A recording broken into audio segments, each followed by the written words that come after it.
ദുർഗ, നിന്റെ ഈ സ്വഭാവം മാറ്റുന്നതാണ് നിനക്ക് നല്ലത്. അമ്മ അവളുടെ തല തോർത്തി കൊടുത്തുകൊണ്ട് പറഞ്ഞു. എന്റെ സ്വഭാവത്തിന് തൽക്കാലം ഒരു കുഴപ്പവും. അത് നീ സ്വയം പറഞ്ഞാൽ പോരല്ലോ, ബാക്കിയുള്ളവർക്കും കൂടി തോന്നണ്ടേ? നീ ഇപ്പോ ആരോടാ ഇങ്ങനെ ദേഷ്യപ്പെട്ടത് നിനക്ക് അറിയോ? അമ്മ കുറെ നേരമായാലും അയാളെ പറ്റി പറയാൻ തുടങ്ങിയിട്ട്. ഏത് കൊമ്പത്തുള്ളവനാണവൻ? അതേടി, കൊമ്പത്തുള്ളത് തന്നെയാ. നീലേശ്വരം തറവാട്ടിന്റെ അനന്തരവനാണവൻ. ദേവദത്തൻ സാറിന്റെയും പാർവതി മാഡത്തിന്റെയും ഒരേ ഒരു മകൻ. ഹോ, വെറുതെ അല്ല ഇത്ര അഹങ്കാരം. പിന്നെ പൈസക്ക് കുറച്ച് കുറവുണ്ടെന്ന് കരുതി എല്ലാവർക്കും മുന്നിലും നിങ്ങളെപ്പോലെ ഓച്ചാനിച്ച് നിൽക്കാൻ ഒന്നും ഈ ദുർഗയെ കിട്ടില്ല. നീ എന്ത് കണ്ടിട്ടെങ്ങനെ ചാടുന്നത്? വയസ്സ് 16 ആയിട്ടുള്ളൂ. ഇവരുടെയൊക്കെ കൈയും കാലും പിടിച്ച് എത്രയോ കഷ്ടപ്പെട്ടിട്ടാ അച്ഛന് നല്ലൊരു ശമ്പളത്തിൽ ഇവിടെ ജോലി റെഡിയായത്. നിങ്ങളുടെ രണ്ടുപേരുടെയും പഠിത്തം, വിവാഹം, നല്ലൊരു ഭാവി, ഇതെല്ലാം ഓർത്തിട്ട് തന്നെയാ ഇവർക്ക് മുന്നിലൊക്കെ താഴ്ന്നു നിൽക്കുന്നത്. ഇനിയിപ്പോ ആ കൊച്ചെന്തെങ്കിലും പ്രശ്നം ഉണ്ടാക്കുമെന്ന് ആർക്കറിയാം? ലത വേവലാതിയോടെ ചാരുപടിയിലിരുന്നു. അമ്മയുടെ വാക്കുകൾ അവളിൽ തെല്ലൊന്ന് ഭയമുണ്ടാക്കി. തങ്ങൾക്ക് വേണ്ടി കഷ്ടപ്പെടുന്ന അച്ഛന് അവൾ കാരണം എന്തെങ്കിലും ബുദ്ധിമുട്ടുണ്ടായേക്കുമോ എന്ന ചിന്ത ദുർഗയുടെ മനസ്സിനെ അസ്വസ്ഥപ്പെടുത്തി. ലതയുടെ വാക്കുകൾ ശരിയാണെന്ന് മനസ്സിലാക്കാൻ അവൾ ശ്രമിച്ചു. എങ്കിലും ആർക്കും മുന്നിലും താഴ്ന്ന് ഭയപ്പെട്ടു നിൽക്കണമെന്നൊന്നും അവൾക്ക് അപ്പോഴും തോന്നിയില്ല. അടുത്ത ദിവസം രാവിലെ മഴ ശാന്തമായിരുന്നു. പക്ഷേ ആ കാലാവസ്ഥയിലും പ്രകൃതിയുടെ ഉള്ളിൽ ചിലതൊക്കെ അടങ്ങിയിരിക്കുകയായിരുന്നു. ദുർഗ രാവിലെ തന്നെ മഴയൊന്നുമില്ലാതെയായപ്പോൾ അവിടെ അടുത്തുള്ള അമ്പലം തേടി ഇറങ്ങിയതാണ്. എപ്പോഴും കൂടെ ഉണ്ടാവാറുള്ള ദേവു അന്ന് അവളോടൊപ്പം വന്നിട്ടുണ്ടായിരുന്നില്ല. ദേവു അച്ഛനോടൊപ്പം ഫാമിലേക്ക് പോയിരുന്നു. ദുർഗക്ക് അത്തരത്തിലുള്ള ജോലികളോടൊന്നും താല്പര്യം ഉണ്ടായിരുന്നില്ല. അതുകൊണ്ട് തന്നെ അച്ഛൻ വിളിച്ചിട്ടും അവൾ അവരോടൊപ്പം പോയില്ല. പകരം അവൾ അമ്പലം അന്വേഷിച്ചിറങ്ങി. കൂട്ടത്തിൽ ഭക്തി കൂടുതൽ ദേവുവിന് തന്നെയായിരുന്നു. അച്ഛന്റെ ഫാമിലെ ജോലിയിൽ നിന്നും രക്ഷപ്പെടാനായിരുന്നു ഇപ്പോഴുള്ള ഈ അമ്പലം തേടിയുള്ള യാത്ര. പെട്ടെന്നാണ് ആകാശം ഇരുണ്ടുകൂടിയത്. ഒരു വലിയ ഇരുമ്പലോടെ മഴത്തുള്ളികൾ ആകാശത്തു നിന്നും ഭൂമിയിലേക്ക് ഒലിച്ചിറങ്ങി. ദുർഗ വേഗം തന്നെ പാതി വഴിയിൽ ഒരു ഗേറ്റിന്റെ അരികിലേക്ക് കയറി നിന്നു. പക്ഷേ കണ്ണു നേരത്തെ പോയത് നീലേശ്വരം തറവാട്ടിന്റെ വലിയ കവാടത്തിലേക്കാണ്. സ്വർണ്ണ നിറത്തിൽ അതിന്മേൽ ആ പേര് പ്രൗഢിയോടുകൂടെ എഴുതിയിട്ടുണ്ട്. അവൾ ആ ഗേറ്റിനുള്ളിലൂടെ ഒന്ന് എത്തി നോക്കി. അപ്പോഴാണ് ആ ഗേറ്റിനരികിൽ തന്നെ ഒരു മരത്തിൻ കീഴിൽ നിൽക്കുന്നത് അവൾ കണ്ടത്. ഒരു വശത്തേക്ക് ചെരിഞ്ഞു നിൽക്കുന്ന അവന്റെ മുടിയും വെളുത്ത നിറത്തിലുള്ള നീളൻ മുഖവും വശമായ ചുണ്ടുകളും ഒരു നിമിഷം അവൾ അവനിൽ തന്നെ തളച്ചിട്ടു. അന്നായിരുന്നു ദുർഗ ആദ്യമായി അവനെ അത്രയ്ക്ക് അടുത്തു നിന്നും കാണുന്നത്. അപ്രതീക്ഷിതമായി പെയ്ത ആ മഴ പെട്ടെന്ന് തന്നെ നിൽക്കുകയും ചെയ്തു. മഴ നിന്നതും അഭി ഗേറ്റ് തുറന്ന് പുറത്തേക്ക് വന്നതും ഒന്നും ദുർഗ ശ്രദ്ധിച്ചില്ല. ഡി, നീ ആരെ സ്വപ്നം കണ്ട് നിൽക്കാണിവിടെ? അവൻ കഴിഞ്ഞ ദിവസം ഉണ്ടായതൊന്നും മറന്നിട്ടുണ്ടായിരുന്നില്ല. അത് പിന്നെ ഞാൻ മഴ പെയ്തപ്പോ കയറി നിന്നതാണ്. നിനക്ക് നീലേശ്വരം തറവാടിന്റെ പൂമുഖമേ കണ്ടുള്ളോ കയറി നിൽക്കാൻ? പെട്ടെന്ന് മഴ പെയ്തപ്പോ ഞാൻ തറവാടിന്റെ പേരൊന്നും നോക്കിയില്ല. നനയാതിരിക്കണമെന്ന് ആലോചിച്ചുള്ളൂ. ദുർഗ സൗമ്യമായി തന്നെ മറുപടി പറഞ്ഞു. എന്തായാലും പെട്ടിയും കിടക്കയൊക്കെ പാക്കാക്കിക്കോ. ഇന്നത്തോടെ ഇവിടുത്തെ നിന്റെ അച്ഛന്റെ ജോലി അവസാനിക്കും. ജോലി അവസാനിക്കേ? അതെന്താ അങ്ങനെ? അച്ഛൻ എന്തെങ്കിലും കുഴപ്പമുണ്ടോ? ആ, നിന്നെ പോലെ ഒരു മോളുണ്ടല്ലോ, അത് തന്നെയാ ആ അച്ഛന്റെ കുഴപ്പം. ഇന്നലെ നീ എന്നോട് എന്തൊക്കെയാ പറഞ്ഞത്? ഞാൻ എന്റെ അച്ഛനോട് പറഞ്ഞതാ അയാളെ ജോലിയിൽ നിന്നും പിരിച്ചുവിടാൻ. എന്റെ വാക്കുകളൊന്നും പണ്ട് നിരസിച്ച ശീലം എന്റെ അച്ഛനില്ല. അയ്യോ, അങ്ങനെയൊന്നും ചെയ്യല്ലേ. എനിക്കറിയില്ലായിരുന്നോ നിങ്ങൾ ഈ വീട്ടിലെയാണെന്ന്. പ്ലീസ്, ഞാൻ കാരണം അച്ഛൻ കഷ്ടപ്പെട്ട് നേടിയ ജോലി നഷ്ടമായ അതെനിക്ക് സഹിക്കാൻ പറ്റിയില്ല. ഇന്നലെ നിനക്ക് ഇത്ര വിനയൊന്നും കണ്ടില്ലല്ലോ. ഞാൻ ഉറഞ്ഞു തുള്ളുകയായിരുന്നില്ലേ നീ? അറിയാതെ സംഭവിച്ചു പോയതാ. ഞാൻ എങ്ങനെ വേണമെങ്കിലും മാപ്പ് പറയാം. എന്റെ അച്ഛന്റെ ജോലിക്കൊന്നും സംഭവിക്കരുത്. ദുർഗ അവന് മുന്നിൽ കൈകൂപ്പി നിന്നു. ഈ ഒരു തവണത്തേക്ക് മാത്രം. കുറച്ച് മനസ്സലിവുള്ള കൂട്ടത്തിലായിപ്പോയി ഞാൻ. പിന്നെ ഇനി ഒരാളോട് സംസാരിക്കുമ്പോൾ സ്വന്തം നിലയും സ്ഥാനവും എല്ലാം അറിഞ്ഞു വേണം സംസാരിക്കാം, മനസ്സിലായോ? ദുർഗക്ക് ദേഷ്യം ചിരകളിലൂടെ ഇരച്ച് കയറിയെങ്കിലും അവൾ അച്ഛനെ ഓർത്ത് അവൻ പറഞ്ഞതെല്ലാം തലയാട്ടി സമ്മതിച്ചു. മഴ തോർന്നു, എന്നാ ഞാൻ പോട്ടെ. പോയിക്കോ. അതിനു മുന്നേ എന്നോടൊരു മാപ്പും കൂടെ പറഞ്ഞേക്ക്. മാപ്പോ? എന്നെ കൊണ്ടൊന്നും പറ്റില്ല. എന്തോ? അപ്പൊ കാതുകൾക്കിടയിൽ കൈവച്ചുകൊണ്ട് ചോദിച്ചു. അത് പിന്നെ ഞാൻ ഇനിയും ഒരു പ്രശ്നമുണ്ടാവേണ്ട എന്ന് കരുതി അവനോടൊരു സോറിയും പറഞ്ഞ് അവൾ അമ്പലത്തിലേക്ക് നടന്നു. ആ സമയം കൊണ്ട് തന്നെ ദുർഗക്ക് അവനോടുള്ള പക മനസ്സിൽ വളർന്നിരുന്നു. എങ്ങനെയെങ്കിലും അവൾക്ക് മുന്നിൽ അവന്റെ തല കുനിപ്പിക്കുമെന്ന് അവൾ ഉള്ളിൽ ഉറപ്പിച്ചു. അവർ തമ്മിൽ കണ്ടുമുട്ടേണ്ട സാഹചര്യങ്ങൾ പിന്നെയും ഒരുപാടുണ്ടായി. അഭയ അവളെ പരമാവധി അവഗണിച്ചെങ്കിലും ദുർഗ എപ്പോഴും ഒരു വശ്യമായ ചിരിയോടെ അവനെ തന്നെ നോക്കിക്കൊണ്ട് നിൽക്കും. 2 ദിവസങ്ങൾ പോലെ 2 കൊല്ലങ്ങൾ അവർക്കിടയിൽ നിന്നും മാഞ്ഞുപോയി. ദേവുവിനെയും ദുർഗയെയും സുന്ദരൻ അടുത്തുള്ള കോളേജിൽ ചേർത്തിരുന്നു. ഇന്നിപ്പോൾ സയൻസ് വിഷയത്തിൽ നല്ല മാർക്കോട് കൂടെ 2 പേരും +2 പൂർത്തിയാക്കിയിരിക്കുന്നു. അതിന്റെ സന്തോഷത്തിൽ നീലേശ്വരം തറവാട്ടിലേക്ക് ഒരു പാത്രത്തിൽ പായസവുമായി പോയതായിരുന്നു ദുർഗ. വിജയമധുരം നൽകാനായി ദുർഗ തന്നെ പൊയ്ക്കോളമെന്ന് വാശി പിടിച്ചപ്പോൾ മറ്റൊന്നും ചോദിക്കാതെ അമ്മ പായസപാത്രം അവളുടെ കൈകളിൽ കൊടുത്തു. അബിയെ കാണാനുള്ള ആവേശം കൊണ്ടുള്ള കാത്തിരിപ്പിനൊപ്പം തന്നെ ചെറിയൊരു തളർച്ചയും ദുർഗയുടെ ഉള്ളിലുണ്ടായിരുന്നു. 2 വർഷം മുൻപ് അവനെ ദേഷ്യപ്പെടുത്തിയത് അവൾ മറന്നിട്ടില്ല. കാരണം അതിനുശേഷം ഒരിക്കലും അവൻ അവളുടെ നേർക്ക് നോക്കിയിട്ടില്ല, ഒന്നും സംസാരിച്ചിട്ടില്ല, ഇഷ്ടമോ വെറുപ്പോ കാണിച്ചിട്ടില്ല. പക്ഷേ അവൾക്കറിയാമായിരുന്നു ഒരിക്കലെങ്കിലും അവൻ അവളെ തിരിഞ്ഞു നോക്കുമെന്ന്. കാണാൻ തരക്കേടില്ലാത്ത തന്നെ പോലെയുള്ള ഒരു പെൺകുട്ടിയെ എത്രയെന്ന് വെച്ചാണ് കണ്ടില്ലെന്ന് നിൽക്കുക. ആ പ്രതീക്ഷ എന്നും അവളുടെ ഉള്ളിൽ തന്നെ ഉണ്ടായിരുന്നു. ദുർഗ നീലേശ്വരം തറവാടിന്റെ ഗേറ്റിന് മുന്നിലെത്തുമ്പോൾ അവിടെ ആരും ഉണ്ടായിരുന്നില്ല. എന്നും സ്ഥിരമായി ഉണ്ടാകുന്ന സെക്യൂരിറ്റി ഇല്ലേ എന്ന് അവൾ അകത്തേക്ക് എത്തി നോക്കി. കാരണം ആ ഗേറ്റ് ലോക്കായിരുന്നു. അപ്പോഴാണ് വീടിന്റെ മുൻഭാഗത്ത് അലങ്കാരങ്ങൾ പാളിച്ച പോലെ അലിഞ്ഞു കിടക്കുന്ന നിലം അവൾ കണ്ടത്. അകത്തേക്ക് പോകാനോ ഗേറ്റിൽ തട്ടി വിളിക്കാനോ എന്ന് അവൾക്ക് സംശയമായി. എങ്ങനെ അകത്ത് കടക്കുമെന്ന് അവൾ അവിടെ നിന്നും ഗാഢമായി ചിന്തിച്ചുകൊണ്ടിരുന്നു. ഒരു നിമിഷം അവിടെ നിന്നും തിരിച്ചു പോയാലോ എന്ന് വരെ ആലോചിച്ചു. അപ്പോഴാണ് പിന്നെയും അബിയെ കാണണമെന്ന ആഗ്രഹം മനസ്സിലേക്ക് വന്നത്. അവൾക്ക് എങ്ങനെയെങ്കിലും അവന്റെ ശ്രദ്ധ പിടിച്ചുപറ്റണമെന്നായിരുന്നു. പെട്ടെന്ന് ഗേറ്റിന് പിറകിൽ നിന്നുള്ള ചെറു കോലാഹലത്തിൽ അവിടെ ആരോ ഉണ്ടെന്ന് അവൾക്ക് തോന്നി. തിരിഞ്ഞു നോക്കിയപ്പോൾ ഗേറ്റ് പതിയെ അകത്ത് നിന്ന് തുറക്കുന്നത് കണ്ടു. അബി, ദുർഗയുടെ നാവുകൾ പതിയെ മന്ത്രിച്ചു. ലൂട്ട്സിന്റെ ഹ്യൂഡി ഷർട്ടും നീല ജീൻസുമായിരുന്നു അവന്റെ വേഷം. എന്താ ഇവിടെ നിന്ന് പരുങ്ങുന്നത്? ഞാൻ ഈ പായസം തരാൻ. എന്നെ കണ്ടിരുന്നോ അപ്പോ? ഞാൻ മുകളിൽ ഒരാളെ നോക്കി നിൽക്കുകയായിരുന്നു. അപ്പോഴാണ് ഒരു കള്ളനെ പോലെ നീ ഇവിടെ നിൽക്കുന്നത് കണ്ടത്. അവൻ ആ പറഞ്ഞത് അവൾക്കൊട്ടും ഇഷ്ടമായില്ലെങ്കിലും ദുർഗ അതിന് പ്രതികരിച്ചില്ല. പകരം അവന് മുന്നിൽ പുഞ്ചിരി തൂകി നിന്നു. ഇവിടെ വേറെ ആരുമില്ലേ? അവളുടെ ചോദ്യം കേട്ട് അബി അല്പനേരം നോക്കി നിന്നു. എന്താ, വേറെ ആരെങ്കിലും ഇല്ലെങ്കിൽ പോവാനാണോ? അല്ല, ഞാൻ വെറുതെ അറിയാൻ വേണ്ടി ചോദിച്ചതാ. അല്ല, എന്താ ഇപ്പൊ ഇവിടെ വരാൻ കാരണം? ഞാൻ പറഞ്ഞില്ലേ ഒരു പാത്രം പായസം കൊണ്ട് വന്നതാണെന്ന്. പായസം കൊണ്ട് വന്നതാണെന്ന് മനസ്സിലായി. പുതിയ വിശേഷം എന്തെങ്കിലും ഉണ്ടോന്നാണ് ചോദിച്ചത്. ആ, +2 നല്ല മാർക്കോടെ ഞാനും ദേവും പാസ്സായി. അതിന്റെ സന്തോഷത്തിൽ ദേവു നിറഞ്ഞ ചിരിയോടെ പറഞ്ഞു. അബി തന്റെ ചുണ്ടിന് താഴെ വിരൽ വെച്ച് അവളെ ഒന്ന് ഇരുത്തി നോക്കി. എന്താ ഇങ്ങനെ നോക്കുന്നത്? അവൾ ടോപ്പ് ഒന്ന് മുകളിലേക്കാക്കിക്കൊണ്ട് ചോദിച്ചു. അല്ല, മറ്റേ കുട്ടിയുടെ കാര്യം ഓക്കെ.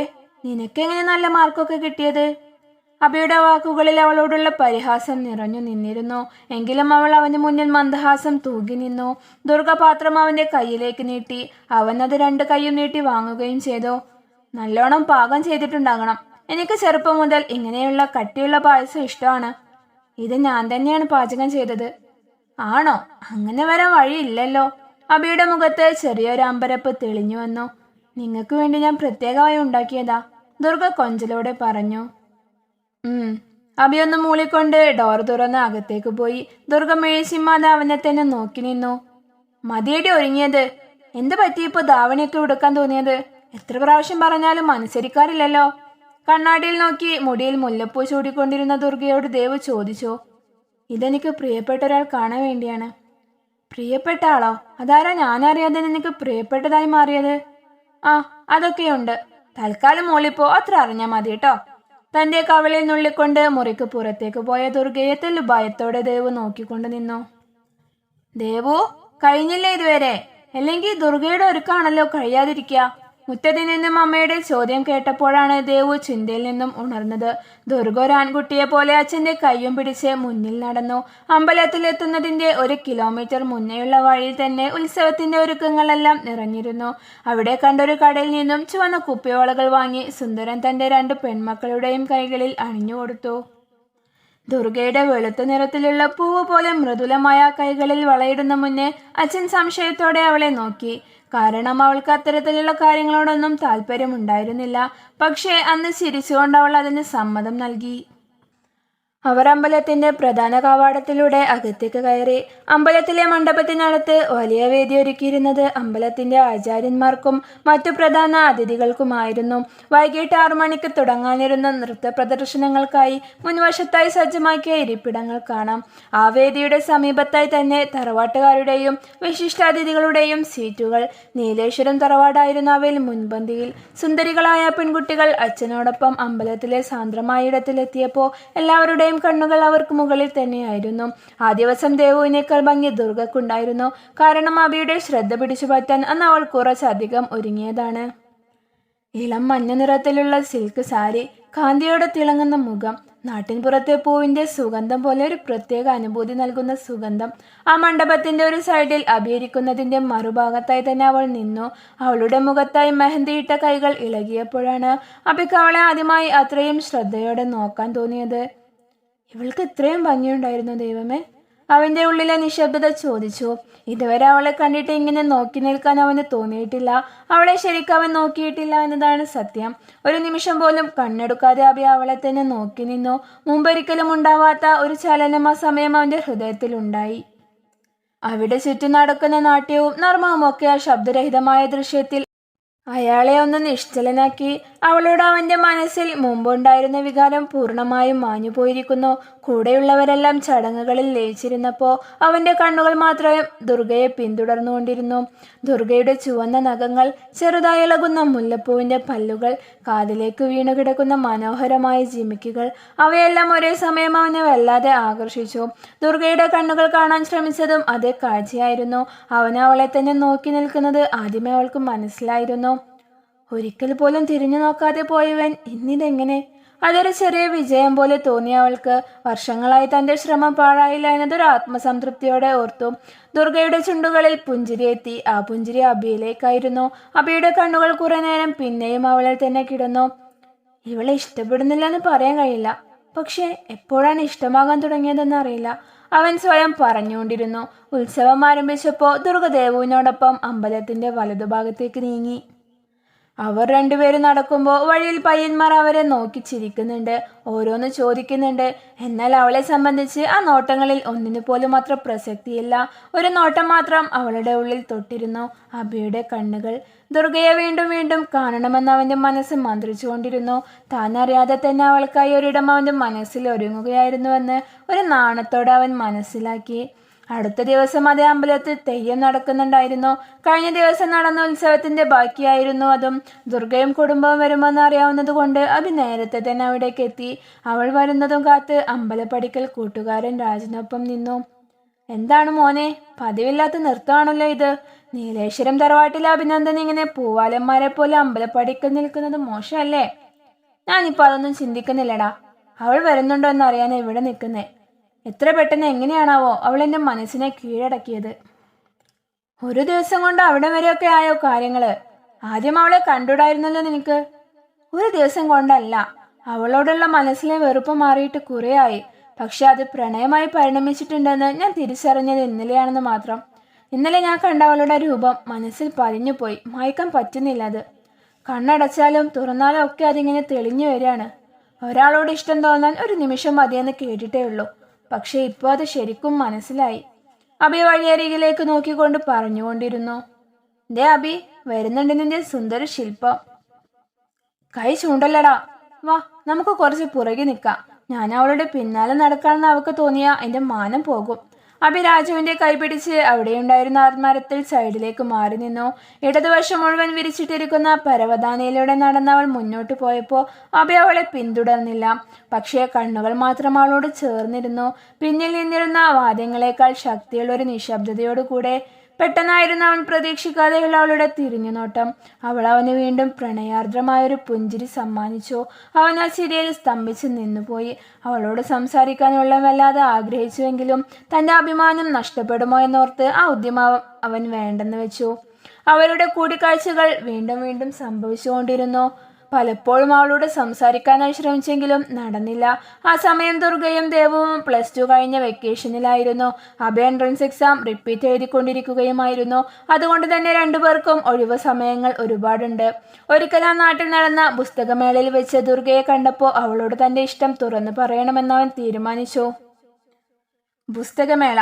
മന്നത്ത് പടർന്ന പുസ്തകത്തിന്റെ താളുകളുടെ സുഗന്ധം, വായനയുടെ ജ്വാലകൾ കൊണ്ട് ഉണരുന്ന ചെറുപ്പ മനസ്സുകൾ, ഓരോ സ്റ്റാളിനു മുന്നിൽ നിറഞ്ഞ കണ്ണുകൾ. അവൻ തന്റെ 3 കൂട്ടുകാരോടൊപ്പം അവിടെ എത്തി. ദുർഗാമേളയിലെത്തുമെന്ന് അവനൊരു പ്രതീക്ഷയുണ്ടായിരുന്നു. അഭി ഒരുപാട് നോക്കി നിന്നു. ഓരോ കാഴ്ചയോടെ മുന്നോട്ട് വെക്കുമ്പോഴും ഹൃദയം പിടക്കുന്നുണ്ടായിരുന്നു. കാരണം ആ ദിവസം അവളോടെല്ലാം തുറന്നു പറയുമെന്ന് അവൻ ഉറപ്പിച്ചതാണ്. ഒരു സ്റ്റാളിൽ കയറി അവൾക്ക് കൊടുക്കാനായി അവൻ ഒരു പ്രണയ പുസ്തകം തിരഞ്ഞു. അല്പനേരത്തെ തിരച്ചിലിനൊടുവിൽ നിഴൽ പ്രണയങ്ങൾ എന്ന തലക്കെട്ടിലുള്ള കനം കുറഞ്ഞൊരു പുസ്തകം അവൾക്കായി അവൻ നെഞ്ചോട് ചേർത്ത് വെച്ചു. അരമണിക്കൂറിന് ശേഷം പുറത്തേക്ക് നോക്കിയപ്പോൾ വഴിയരികിലൂടെ അവൾ വരുന്നത് കണ്ടു. നീല തൊഴില ധാവണിയാണ് വേഷം. കണ്ണിന്റെ ആഴത്തിൽ ഒരു നീളമില്ലാത്ത ചിരി. അവളുടെ കൈകളിൽ 2 പുസ്തകങ്ങൾ. പക്ഷെ നടത്തത്തിലും ശൈലിയുമെല്ലാം ഒരു മാറ്റമുള്ളതുപോലെ തോന്നിയ അവന്. ദുർഗ തന്നെ. ഒരു നിമിഷം അവൻ ചിന്തിച്ചു നിന്നു. അതെ, അവൾ തന്നെയാ. അവൻ അടുത്തെത്തിയതും അഭി ഉറപ്പിച്ചു. അവൾ അവനെ കണ്ടെങ്കിലും ഒന്ന് നോക്കുക മാത്രം ചെയ്തുകൊണ്ട് അവന്റെ മുന്നിലൂടെ കടന്നുപോയി. ഇന്നിതെന്തു പറ്റി? സാധാരണ തന്നെ കണ്ട കുസൃതി നിറഞ്ഞ എന്തെങ്കിലും ഒരു ആംഗ്യം കാണിക്കാതെ പോവാറില്ലല്ലോ. അഭി സ്വയം നിന്ന് ആലോചിച്ചു. അല്പസമയം ചിന്തിച്ചു നിന്നെങ്കിലും അവൻ 2 കൽപ്പിച്ച് അവന്റെ പ്രണയം അറിയിക്കാനായി അവളുടെ അടുത്തേക്ക് പോയി. ഒരു സ്റ്റാളിൽ പുസ്തകം നോക്കിക്കൊണ്ട് നിൽക്കുന്ന അവൾക്ക് പിന്നിലായി അഭി നിന്നു. അതെ, എനിക്കൊരു കാര്യം പറയാനുണ്ടായിരുന്നു. അത് പറഞ്ഞ അഭിയെ അവൾ സംശയത്തോടെ തിരിഞ്ഞു നോക്കി. എന്നോടോ? അതെ, ദാ ഈ പുസ്തകം വാങ്ങിക്ക്. അഭി അത് അവൾക്ക് നേരെ നീട്ടി. ഇതെന്തിനാ എനിക്ക്? ഇത് വായിക്കണം. ഈ പുസ്തകത്തിൽ ആദ്യ വരികൾ ഞാൻ നിന്നോട് പറയാൻ ആഗ്രഹിക്കുന്ന കാര്യങ്ങളാണ്. നീയുമായി ഞാൻ പങ്കുവെക്കാൻ ആഗ്രഹിക്കുന്ന എൻ്റെ പ്രണയം. നിന്റെ കള്ളനോട്ടവും വശ്യമായ പുഞ്ചിരിയുമെല്ലാം നിന്റെ ഉള്ളിലും എന്നോട് ഇഷ്ടമുണ്ടെന്ന് എനിക്ക് മനസ്സിലാക്കി തന്നിട്ടുണ്ട്. പ്രണയാർദ്രമായ അവൻ അത് പറഞ്ഞുകൊണ്ടിരിക്കുന്നതിനിടയിൽ യാന്ത്രികമായി അവളുടെ കയ്യിൽ പതിയെ തൊട്ടു. പെട്ടതാണ് അവൻ ഒട്ടും പ്രതീക്ഷിക്കാത്തൊരു പ്രതികരണം അവളിൽ നിന്നും ഉണ്ടായത്. തുടരും.